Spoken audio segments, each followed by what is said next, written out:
Good afternoon ma'am. Good morning. Good afternoon, Vita. Good afternoon ma'am. Good afternoon. Good afternoon, all of you.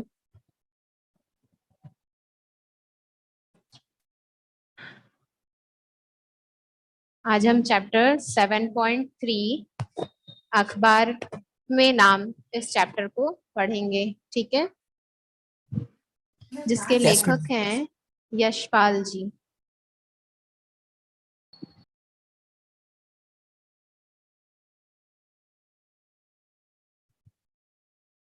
तो हम उनके द्वारा लिखित इस चैप्टर को पढ़ते हैं।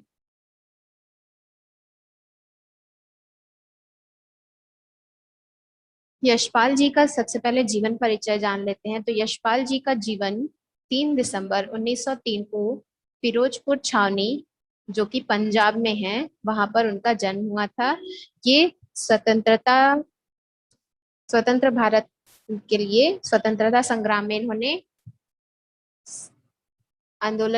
हिस्सा लिया था और वो सिपाही थे। शहीद भगत सिंह और सुखदेव के संपर्क में आने के बाद क्रांतिकारी आंदोलनों की ओर उत्कृष्ट हुए थे, मतलब आगे बढ़े थे। स्वतंत्रता आंदोलन के दौरान ये कई बार जेल भी गए हैं। इन्होंने विप्लव नाम की एक पत्रिका निकाली। इनकी अनेक रचनाओं का दुनिया की विभिन्न भाषाओं में अनुवाद हुआ है। इनकी बहुत सारी जो रचनाएं हैं और दुनिया की जो बहुत सारी भाषाएं हैं, उन भाषाओं में इनकी रचनाओं का अनुवाद हुआ है, मतलब ट्रांसलेशन किया गया है। यशपाल की प्रमुख कृतियां दादा, कामरेड, दिव्या, झूठा सच, जो कि एक उपन्यास है, ज्ञानदान, धर्मयुद्ध, तर्क का तूफान एक कहानी संग्रह है, तथा न्याय का संघर्ष, बात बात में, बात देखा सोचा समझा, जो कि निबंध संग्रह है। ये जो है इनकी प्रमुख कृतियां हैं। इसके बाद इनका निधन 26 दिसंबर 1976 को हुआ। अब हम इनके द्वारा लिखित इस चैप्टर को पढ़ेंगे, जिसका नाम है अखबार में नाम।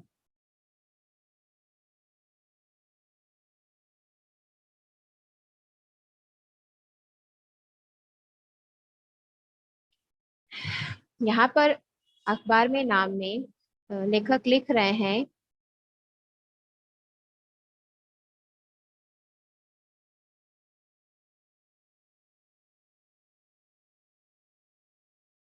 जून का महीना था, दोपहर का समय और धूप कड़ी थी। ड्रिल मास्टर साहब ड्रिल करा रहे थे। मास्टर साहब ने लड़कों के एक लाइन में खड़े होकर डबल मार्च करने का ऑर्डर दिया। लड़कों की लाइन ने मैदान का एक चक्कर पूरा कर दूसरा प्रारंभ किया कि अंतरराम गिर पड़ा। मास्टर साहब ने पुकारा, हाल्ट।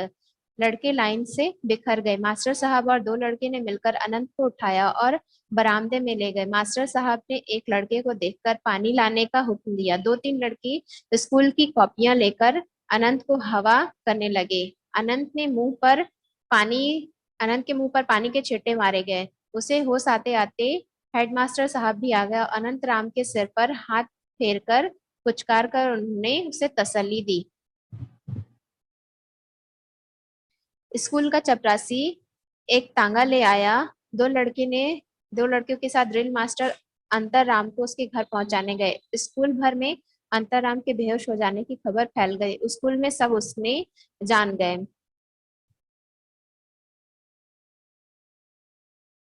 लड़कों की धूप में दौड़ते समय गुरदास लाइन में अंतरराम से 2 लड़के के बाद था।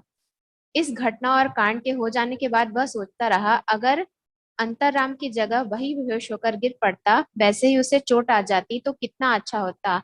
आह भरकर उसने सोचा, सब लोग उसे जान जाते और उसकी खातिर होती। श्रेणी में भी गुरुदास की कुछ ऐसी ही हालत थी।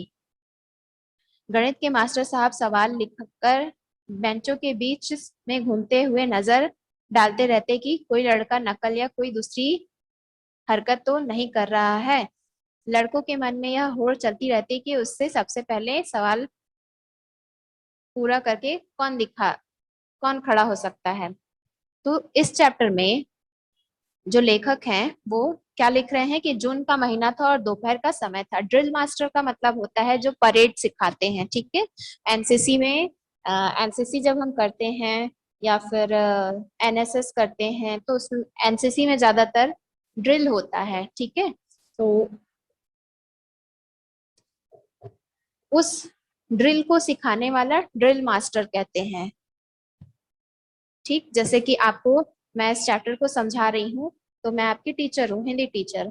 अब यहीं पे वहां पे अगर कोई ड्रिल सिखा रहा हो तो वो ड्रिल मास्टर हो जाएगा। तो जून के महीने में दोपहर के समय में ड्रिल मास्टर ड्रिल करा रहे थे बच्चों को, और मास्टर साहब ने बच्चों को क्या आदेश दिया कि दौड़कर डबल मार्च करने का ऑर्डर दिया, खड़े होकर, ठीक है।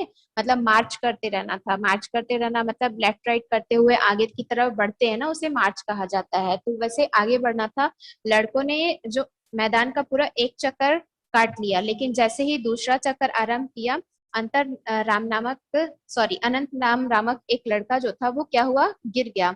मास्टर साहब ने बच्चों से कहा हाल्ट। हाल्ट मतलब बिखर जाना, मतलब बच्चे क्या हो गए, बिखर गए। अब इसके बाद लड़के लाइन से बिखर गए।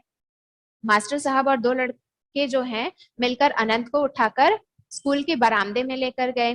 मास्टर साहब ने लड़कों से कहा कि पानी लेकर आओ, ठीक है। तो दो तीन लड़के क्या किए, पानी लेने के लिए गए। और वहां पर जो दो तीन लड़के थे उन्होंने अपने बैग से कॉपी निकाली और कॉपी से उस अनंत राम को क्या करने लगे, हवा देने लगे। मतलब हवा, कॉपी को हिलाते रहे तो उससे हवा निकल रही थी तो हवा देने लगे। और फिर क्या हुआ कि अनंत के मुंह पर पानी के कुछ छींटे मारे गए कि जिससे वो होश में आ सके। तो उसे जैसे ही होश आया, होश आने से पहले ही स्कूल के जो हेडमास्टर साहब थे वो क्या हो गए, वहां पर आ गए और अनंत के सिर पर हाथ फेर कर, मतलब प्यार से हाथ फेरते हैं ना मम्मी पापा टीचर्स, तो वैसे ही हेडमास्टर ने हाथ फेर कर उसे तसल्ली दी। फिर वहां पर स्कूल का जो चपरासी है, जो काम करते हैं सिक्योरिटी, वो आ गए और उन्होंने दो लड़कों के साथ ड्रिल मास्टर अनंत राम को उसके घर पहुंचाने के लिए गए। स्कूल भर में ये घटना जो थी अनंत राम की बेहोश हो जाने की पूरी फैल गई। स्कूल में सभी उसे जान गए। लड़कों के धूप में दौड़ते समय गुरुदास नामक एक लड़का था जो अनंत राम से ठीक दो लड़कों के बाद में खड़ा था। यह घटना कांड हो जाने के बाद वह सोच रहा था कि अगर अनंत राम की जगह वही बेहोश होकर गिर जाता और उसे चोट लग जाती तो उसे कितना अच्छा होता, मतलब अच्छा लगता। और आह भरकर, मतलब एक आह भरते हैं ना, तो वैसे ही टाइप में वो आह भरकर मन सोचने लगा कि सब लोग उसे जान जाते और उसकी खातिर बातिर होती। इतना क्लियर है? Yes ma'am. Yes ma'am. इसके बाद आगे लिख रहे हैं यशपाल जी की श्रेणी में ही गुरुदास की कुछ ऐसी हालत थी। श्रेणी मतलब जैसे कि श्रेणी बोलेंगे ग्रेड, ठीक है। तो स्कूल में जब पढ़ाया जाता था तो गणित के जो मैथ्स के टीचर थे वो सवाल लिखकर बोर्ड में सवाल देते और बच्चे उसे क्या करते, सॉल्व करते रहते। तो जैसे कि टीचर्स घूमते रहते हैं ना, वैसे ही वो टीचर भी क्या कर रहे थे, घूम रहे थे कि कोई बच्चा नकल ना मारे या फिर कोई इधर उधर की हरकतें ना करे। तो लड़कों के मन में, सभी बच्चों के मन में यह होड़ चलते रहती थी, मतलब आगे जल्दी आने, होड़ का मतलब होगा जल्दी आगे आने की। तो यह कैसी होड़ चलती रहती थी कि सबसे पहले कौन सवाल बनाकर दिखाए। इतना क्लियर है?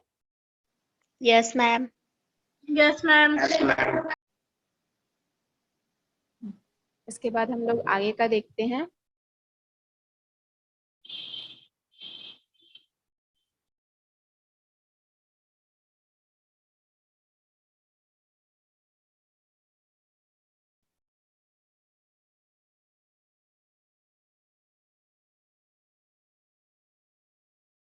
पेज क्लियर नहीं है, एक मिनट।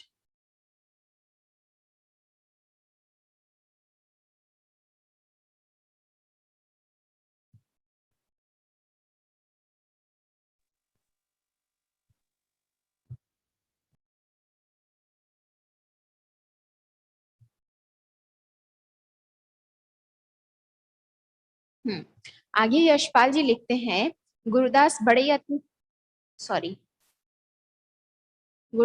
यत्न से अपना मस्तिष्क कॉपी में गड़ा देता, उंगलियों पर गुणा और योग करके उत्तर एक पहुंच ही रहा होता कि बनवारी सवाल करके पूरा खड़े हो जाता है। गुरुदास का उत्साह भंग हो जाता है और 2-3 पल ही की देर हो जाती है। कभी कभी सबसे पहले सवाल कर सकने की उलझन के कारण कहीं भूल भी हो जाती। मास्टर साहब शाबाशी देते तो बनवारी और खन्ना और डांट खाते, तो खलीफ और महेश का ही नाम लेकर महेश और खलीफ ना केवल कभी सवाल पूरा करने की चिंता करते बल्कि उसके लिए लज्जित भी ना होते। यहाँ पर यशपाल जी जो है वो लिख रहे हैं कि जो गुरदास नामक लड़का था वो जैसे कि मैथ्स के टीचर क्या करते, सवाल देके और घूमने लगते थे, तो जैसे और बच्चों में क्या रहता है, ये होड़ लगी रहती थी कि कौन सबसे पहले उस सवाल को पूरा करके बताएगा। तो गुरुदास के उंगलियों पर गुणा गुणा का मतलब होता है मल्टीप्लिकेशन और योग का मतलब होता है सम। तो गुणा करके मल्टीप्लिकेशन और एडिशन करके उसका आंसर आने ही वाला रहता है कि उससे पहले कोई एक और बच्चा बनवारी नामक खड़ा हो जाता है, जिससे उसका उत्साह मतलब उससे पहले आने की जो उत्साह जो रहता है उसके मन में, वो क्या हो जाता है, भंग हो जाता है। बस उसको 2-3 पल की ही देरी होती है। 2-3 पल मतलब, पल का मतलब होता है सेकंड, 2-3 सेकंड की ही देर हो जाती है यहाँ पर। कभी कभी सवाल सबसे पहले करने की उलझन के कारण, मतलब कभी कभी हम जब सवाल करते हैं, ठीक है, पूरा कर रहे होते हैं, टीचर्स दे के चले जाते हैं, टीचर्स दे देते हैं और अपना काम करते हैं, या फिर इधर उधर बच्चों को देखते रहते हैं कि वो नकल ना करें, तो बच्चों के मन में उत्साह होता है कि सबसे पहले हम करके दिखाएंगे, लेकिन उस उत्साह में कभी कभी हमसे गलती हो जाती है। तो मास्टर साहब शाबाशी देते तो बनवारी और खन्ना को डांटते थे और खलीफ और महेश का नाम लेकर उसको डांटते थे और उनको शाबाशी देते थे। महेश और खलीफ कभी सवाल मतलब महेश और खलीफ जो थे उनको कभी भी सवाल पूरा करने की चिंता ही नहीं होती। जैसे कि डम्बो बच्चे होते हैं ना कि हाँ, टीचर्स ने सवाल दे दिया, उसके बाद उनका काम है वो इधर उधर चलेंगे और उसके बाद उनकी क्लास खत्म हो जाएगी, वो चले जाएंगे। तो वैसे ही कौन थे, महेश और खलीफ नामक जो बच्चे थे, और वो क्या करते, सवाल कभी पूरा करने की उन्हें चिंता ही नहीं रहती और इस बात के लिए वो कभी भी लज्जित भी नहीं होते थे और ना ही क्षमा मांगते थे। ठीक है। Yes, ma'am. इसके बाद नाम जब कभी लिया जाता तो बनवारी, खन्ना, खलीफ और महेश का ही, गुरुदास बेचारा कभी नहीं। ऐसे ही हालत व्याकरण और अंग्रेजी की क्लास में होती। कुछ लड़के पढ़ाई लिखाई में बहुत तेज होने की प्रशंसा पाते और कोई डांट पाट के प्रति निर्द्वंद होने के कारण बेंच पर खड़े कर दिए जाने से लोगों की नजर में चढ़ बढ़ कर नाम कमा लेते। गुरदास बेचारा दोनों तरफ से ही बीच में रह जाता। अब यहाँ पर जो बच्चे होशियार हैं उन बच्चों को क्या किया जाता, उन्हें शाबाशी दी जाती, और जो बच्चे गधे थे उन्हें डांटा जाता था। ऐसे ही टीचर्स करते थे और ऐसी हालत ग्रामर और इंग्लिश की क्लास में भी थी। कुछ लड़के पढ़ाई लिखाई में बहुत तेज होने के कारण प्रशंसा पाते थे, प्रशंसा मतलब उन्हें शाबाशी दी जाती थी, और जो गधे बच्चे थे या फिर जो थोड़े से कमजोर बच्चे हैं उन्हें डांट दिया जाता था। तो डांट के प्रति उनकी कैसी थी, निर्द्वंदता। निर्द्वंदता का मतलब होता है दुविधाहीन या निश्चिंत।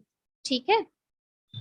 तो दुविधाहीन होने के कारण बेंच पर उन्हें क्या कर दिया जाता था, खड़ा कर दिया जाता था, और जिससे वे सभी की नजरों में आ जाते थे कि ये बच्चा क्या है, गधा है। और गुरदास जो था वो बेचारा न इधर का होता, न गधा बन पाता, न होशियार बन पाता, बीच का बीच में ही रह जाता था, तो उसका नाम नहीं आता था। इसके बाद लेखक लिख रहे हैं, इतिहास में गुरुदास की विशेष रुचि थी। शेरशाह सूरी और खिलजी की चढ़ाइयों और अकबर के शासन के वर्णन उसके मस्तिष्क में सचित्र होकर चक्कर काटते रहते। वैसे ही शिवाजी के अनेक किले जीतने के वर्णन भी वह अपनी कल्पना में अपने आप को शिवाजी की तरह ऊंची नोकदार पगड़ी पहने, छोटी दाढ़ी रखे और वैसा ही चोंगा पहने, तलवार लिए सेना के आगे घोड़े पर सरपट दौड़ता चला जाता देखता। मतलब यहाँ पे लेखक जो है वो लिख रहे हैं कि जो बच्चा गुरुदास था वो इतिहास में उसकी बहुत ही अच्छी रुचि थी। यहाँ पे विशेष रुचि का मतलब होगा इंटरेस्ट। तो उसका इंटरेस्ट जो था वो हिस्ट्री, इतिहास का मतलब होता है हिस्ट्री, हिस्ट्री में उसका इंटरेस्ट बहुत ज्यादा था। वो शेरशाह सूरी हो गए, खिलजी हो गए और फिर शिवाजी हो गए, इनके बारे में उसके मस्तिष्क में सचित्र वर्णन और पूरा दिमाग में चक्कर काटते रहता था कि कब क्या हुआ था, कैसे हुआ था। लेकिन यह जो थी, यहाँ पे शिवाजी के बारे में वो कल्पना करता था कि वह उनके जैसा है। उनके जैसा है मतलब नोकदार नोकदार पगड़ी थी उनकी, शिवाजी की, तो वैसी ही पगड़ी वो पहने हुआ है, छोटी दाढ़ी उसने रखी है और चोंगा मतलब वस्त्र उसने जो वैसे ही पहने हुए, तलवार लिए हुए हैं, सेना के आगे घोड़े पर दौड़ सर पर दौड़ता चला जाता है, मतलब आगे आगे दौड़ता चला हुआ जाता है, ऐसा वह स्वप्न में अपनी कल्पना में करता है। इतना क्लियर है?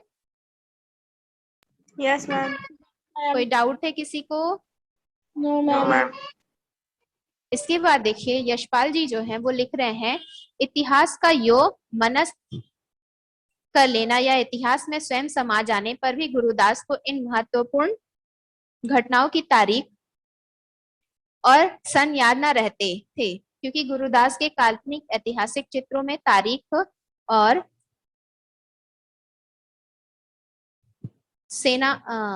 सनों का कोई स्थान न था। परिणाम यह होता कि इतिहास की क्लास में भी गुरुदास को शाबाशी मिलने या उसके नाम पुकारे जाने का समय न आता। यहाँ पर इतिहास में उसका, हिस्ट्री में उसका जो इंटरेस्ट था वो बहुत ज्यादा था, लेकिन हिस्ट्री की क्लास में भी उसका रिजल्ट ऐसा था कि जब हिस्ट्री के कुछ क्वेश्चन पूछे जाते तो उसकी घटना मतलब वो कब हुई घटना, उसका डेट और ईस्वी जिसे बोलते हैं या सन, तो उस सन में कौन से सन में हुआ था, कौन सी तारीख को हुआ था, ये सब उसे कुछ भी याद नहीं रहता था। बस कल्पनाओं में उसे ये याद रहता था कि ये चीजें हुई हैं, ठीक है, और उसे Yes. कंठस्थ रहता था। Yes, ma'am. लेकिन परिणाम क्या हुआ कि गुरुदास का इंटरेस्ट हिस्ट्री में होने के बावजूद भी उसे उसे उसका नाम नहीं पुकारा जाता था और शाबाशी भी नहीं मिलती थी। इसके बाद लिख रहे हैं यशपाल जी, सबके सामने अपना नाम पुकारा जाता सुनने की गुरुदास की महत्वाकांक्षा उसके छोटे से हृदय में इतिहास के अतीत के बोझ के नीचे दबकर सिसकती रह जाती। इस पर इतिहास के मास्टर साहब का प्रायः कहते रहना कि दुनिया में लाखों लोग मर जाते हैं, परंतु जीवन वास्तव में उन्हीं लोगों का होता है जो मरकर भी अपना नाम जिंदा छोड़ जाते हैं। गुरुदास के सिसकते हृदय को एक और चोट पहुंचा देता। अब यहाँ पे हिस्ट्री की क्लास में भी उससे शाबाशी नहीं मिलती, तो सबके सामने उसका नाम पुकारा जाना या उसे किसी व्यक्ति का मतलब कोई व्यक्ति उसे जाने, ऐसा उसकी महत्वाकांक्षा थी, सभी व्यक्ति उसे जाने, तो उसके मन में ये जो महत्वाकांक्षा थी, आशा, वो क्या हो जाती है, दब जाती है। गुड आफ्टरनून बेटा, ठीक है। तो यहाँ पे उनकी जो आशा है वो क्या हो जाती है, दब जाती है उसके छोटे से हृदय में। पर और उस पर से हिस्ट्री टीचर जो थे वो क्या कहते, हमेशा कहते, दुनिया में लाखों लोग जन्म लेते हैं, लेकिन जीवन वास्तव में उन्हीं लोगों का होता है जो मरकर भी अपना नाम अमर कर जाते हैं। और गुरुदास के सशक्त हृदय को एक और चोट पहुंचा देते थे, मतलब वो तो उसकी महत्वाकांक्षाएं तो मर जाती हैं, लेकिन उसके हृदय को और भी चोट पहुंच जाता जब हिस्ट्री के टीचर ऐसा कहते कि दुनिया में वही लोग जीवित होते हैं जो मरकर अपना नाम अमर कर जाते हैं। इसके बाद लिख रहे हैं, गुरुदास अपने माता पिता की संतानों में 3 बहनों का अकेला भाई था। उसकी माँ उसे राजा बेटा कहकर पुकारती थी। स्वयं पिता रेलवे के दफ्तर में साधारण क्लर्की करते थे। कभी कह देते कि उनका पुत्र ही उनका और अपना नाम कर जाएगा। ख्याति और नाम की कमाई के लिए इस प्रकार निरंतर दी जाने वाली उत्तेजनाओं के बावजूद गुरुदास श्रेणी और समाज में अपने आप को किसी अनाज की बोरी के करोड़ों एक ही से दानों में से एक साधारण दाने से अधिक अनुभव न कर पाता था। यहाँ पर गुरुदास जो था उन वो तीन बहनों का अकेला भाई था, और उसकी मम्मी जो थी उन्हें राजा बेटा कह के पुकारती थी, और उनके पिताजी जो थे वो रेलवे में क्लर्क थे। ठीक है। कभी Yes, ma'am.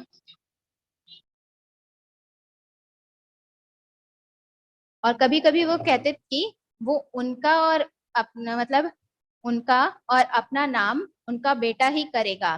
ख्याति और नाम की कमाई के लिए इस प्रकार निरंतर दी जाने वाली उत्तेजनाओं के बावजूद भी, मतलब अ, नाम को कमाना है या अपना नाम बनाना है, अपने पिताजी का नाम बनाना है, इस तरह की उत्तेजना जो है वो हमेशा उसके परिवार से और उसके गुरुजन या फिर उसके आस पड़ोस में रहने वाले सभी लोगों से मिलती रहती थी।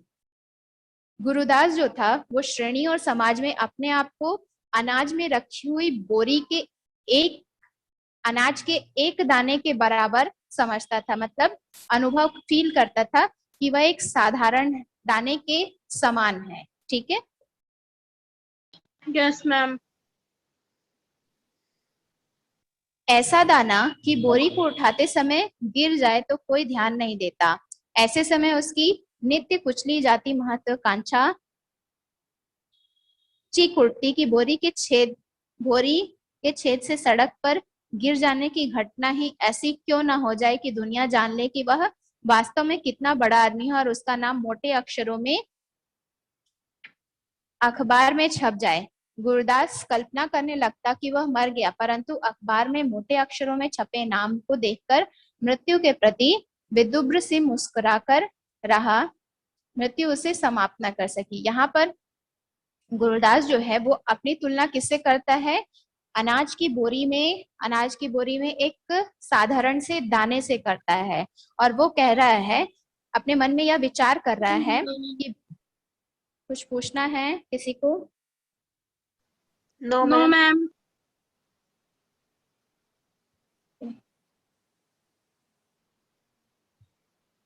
तो वो अपनी कल्पना किससे करता? अनाज की बोरी में एक छोटे से दाने से करता है। ठीक है। और वो ऐसा प्रतीत करता है, मतलब ऐसा अपने मन में महत्वाकांक्षा उठाता है कि काश मैं उसके जैसे होता, कि जैसे कि मेरा मतलब वो कह रहा है कि अनाज की उस बोरी में छेद हो गया है, और छेद में से वो जो दाना है सड़क पर गिर जाता है, तो उसके साथ घटना क्यों ना हो जाए, मतलब उसके साथ कोई घटना क्यों नहीं हो जाती जिससे कि दुनिया उसे जान जाती कि वास्तव में वह व्यक्ति जो है वो कितना बड़ा है। उसका नाम जो है मोटे मोटे अक्षरों में अखबार में छप गया है। गुरदास कल्पना करने लगता है कि वह मर गया है, लेकिन अखबार में मोटे मोटे अक्षरों में छपे नाम को देखकर मृत्यु के प्रति विदुप्र, विदुप्र का मतलब होता है विकृत, विकृत या बिगड़ा हुआ, मुस्कुरा रहा है। मृत्यु उसे समाप्त नहीं कर सकी, सिर्फ वो कल्पना ही कर पाता है, लेकिन उसे उसकी मृत्यु वगैरह कुछ भी नहीं होती है। मतलब उसे नाम कमाने की या उसे कोई जाने, उसकी इतनी होड़ थी उसे कि वह मरने के लिए भी तैयार है। ना क्लियर है? आगे का भी इस पैराग्राफ को पढ़ लेते हैं थोड़ा सा।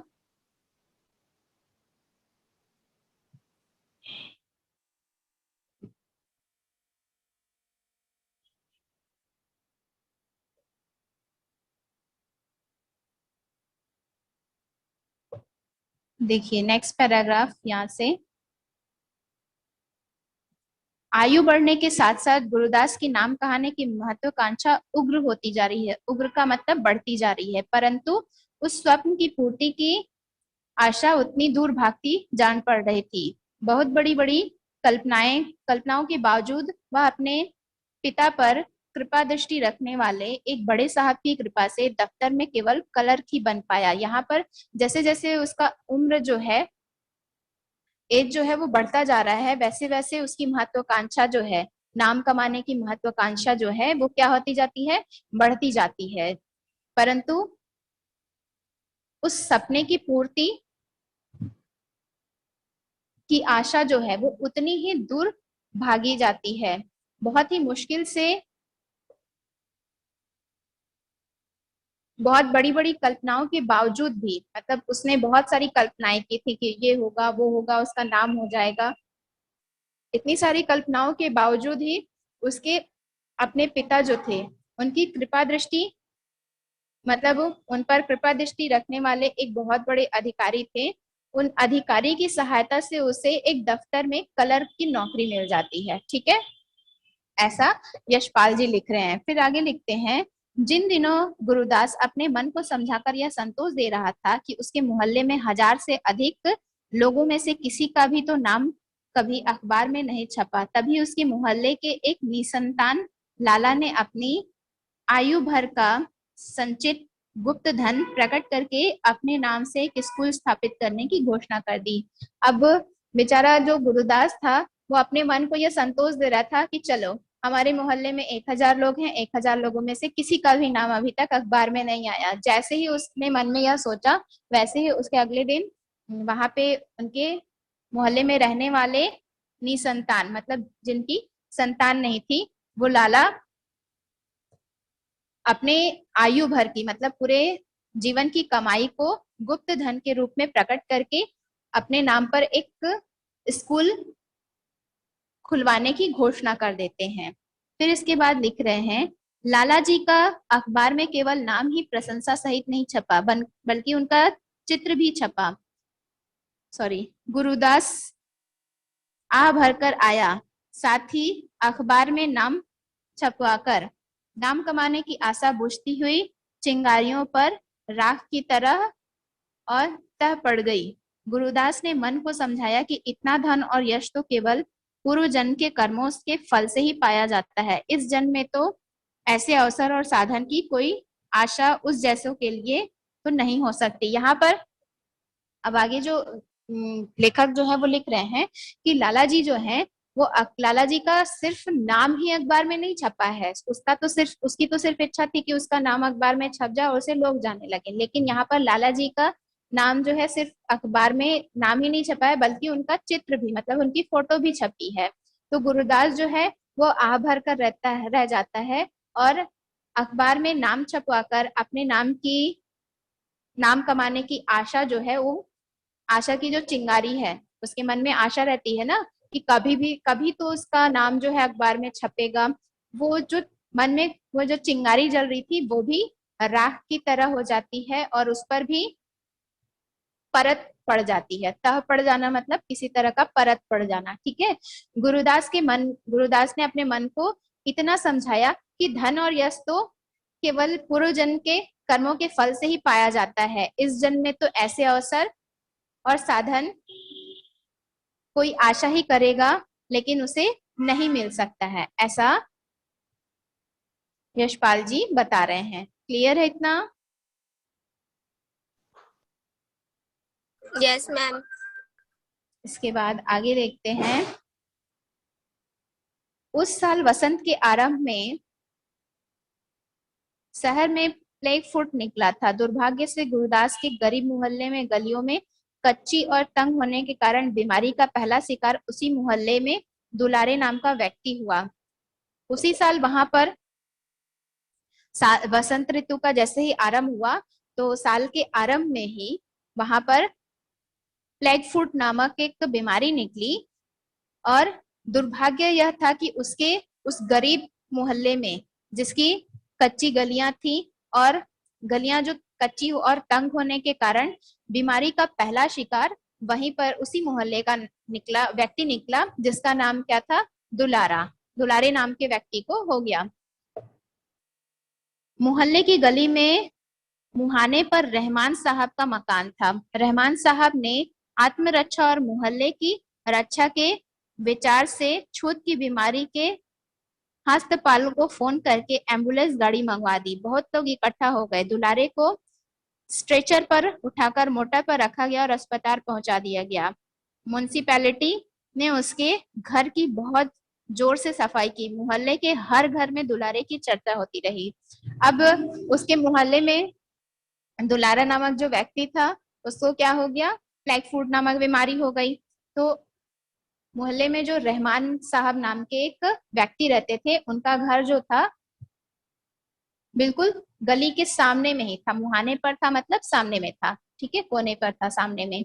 रहमान साहब ने अपनी आत्मरक्षा के लिए मोहल्ले की सफाई करने के लिए छुआछूत की बीमारी के अस्पताल में उन्होंने फोन करके एम्बुलेंस मंगवाया, और वहां पर बहुत सारे लोग क्या हो गए, इकट्ठा हो गए। जैसे ही एम्बुलेंस की गाड़ियां इकट्ठा हो गए, और दुलारे नाम का जो व्यक्ति था जिसको बीमारी हो गई थी, उसको स्ट्रेचर पर लिटा दिया गया और अस्पताल पहुंचा दिया गया। म्युनिसिपैलिटी के जो लोग थे वहां पर उसके घर को क्या करने लगे, जोर शोर से साफ करने लगे। मोहल्ले के हर घर में दुलारे की चर्चा होने लगी। गुरुदास संध्या समय थका मंदा झुंझलाया हुआ दफ्तर से लौटा था।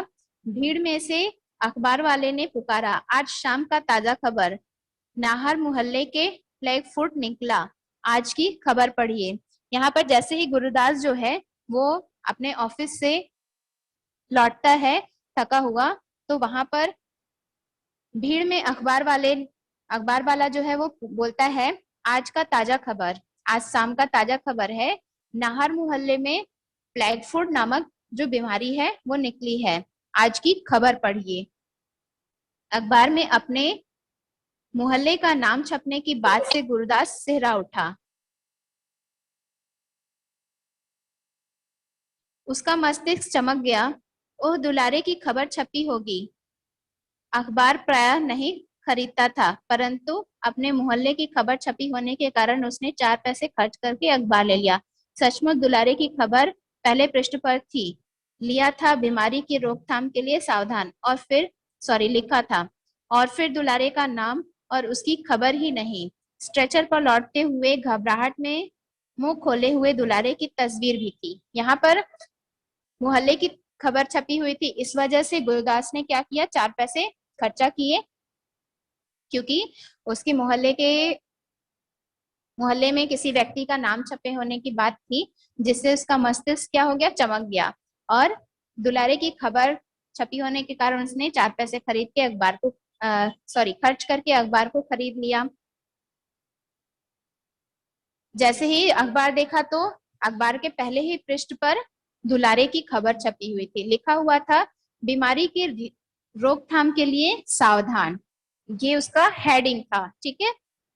और फिर दुलारे को जो स्ट्रेचर पर लेटाया गया था, तो स्ट्रेचर पर लेटे हुए घबराहट में मुंह खोले हुए दुलारे की वो तस्वीर भी थी, तस्वीर मतलब फोटो, ठीक है।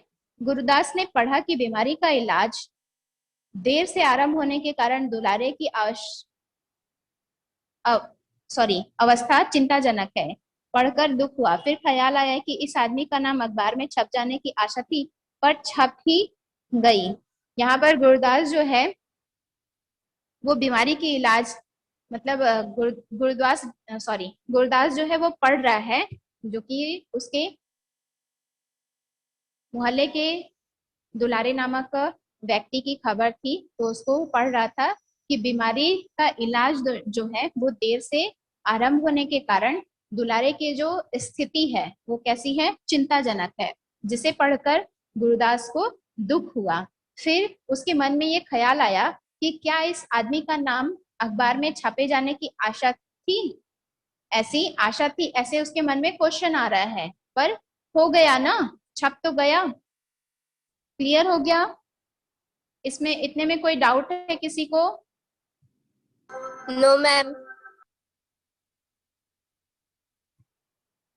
ठीक है, बाकी आगे का जो कल बता दूंगी, ठीक है। तो आज की क्लास यहीं ओवर करते हैं। Have a good day.